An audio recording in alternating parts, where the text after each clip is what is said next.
الوحدة. ناس كتير كل اللي تعرفه عن الوحدة حاجة واحدة بس، إنك عايش من غير ناس حواليك. متهيألي مش هو ده معنى الوحدة.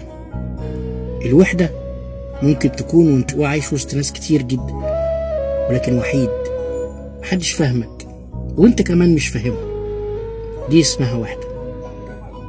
الوحدة انك تكون زعلان او تعبان ومحدش حاسس بيك رغم انك في وسط ناس كتير. دي برضه وحدة. الوحدة الاكتر والاصعب انك في ازمة ومحتاج لحد ما تلاقيش حد معاك. برضه دي وحدة.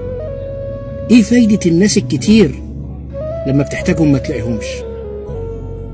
احسبها كده، هتلاقي وجودهم زي عدمه، عاملين لك وش في دماغك وبس، انما وقت الاحتياج مش موجودين.